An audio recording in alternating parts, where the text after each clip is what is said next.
Welcome to the unit Human Relations. This unit helps to understand the importance of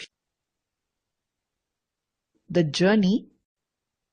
In this story, The Journey, the author is sharing his experience he had with his father during the walk from his house to bus stop. After spending a leisurely Sunday at home, the very thought of returning to work on Monday is tiring. Lethargy creeps in if the holiday continues over an extended period. I felt the same when I was planning to go back to work after spending 6 months at home. I didn't want to leave behind my newly-wed wife. I didn't want to go. However, I finally did decide to go. There was just a trunk to carry. Ours is a hilly terrain. There were no good roads. In any case, while coming home we do not carry beddings. Besides, I had come home this time to get married. My parents had arranged my marriage according to the customs of our tribal society. 5 months passed by. Initially, I thought of extending my leave, even taking unpaid leave. But after some dilly-dallying, I finally decided to leave. My marriage had increased responsibilities and I had got into debt. On my way home from the bus stop, my trunk had been carried by a porter.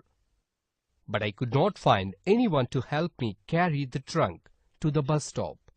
Most of the villagers were busy in the fields.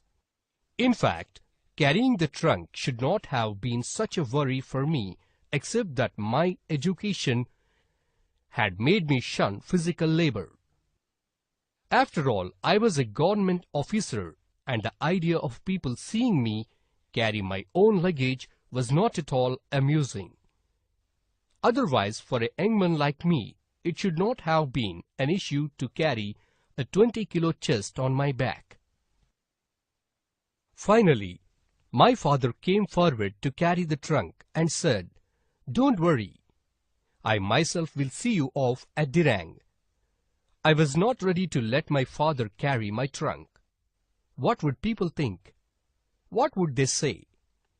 But I could not convince my father, and it was decided that my father would carry the chest.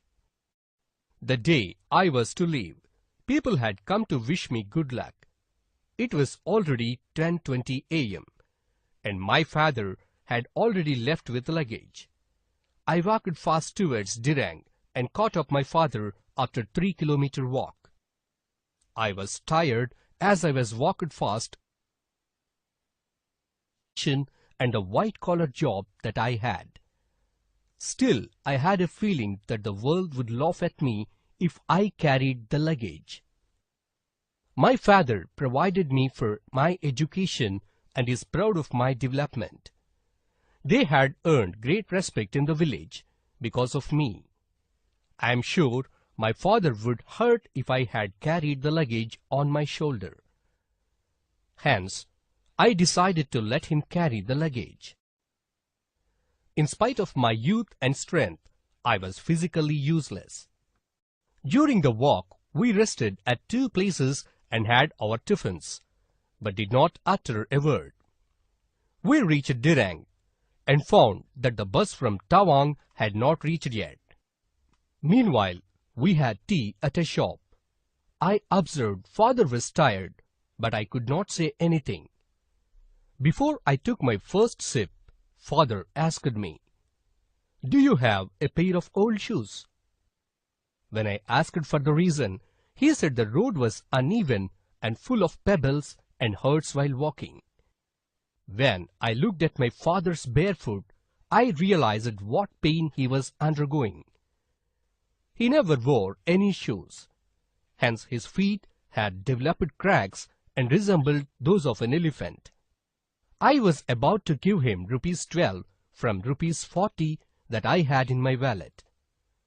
But my father was reluctant to take the money and asked for my old pair. I gave him my leather shoes from the trunk and noticed my father's face lightening up with contentment. Father wanted to say something, but the bus had already started moving. I saw my father gradually receding into the distance. The road we walked looked to me like a big motionless rope.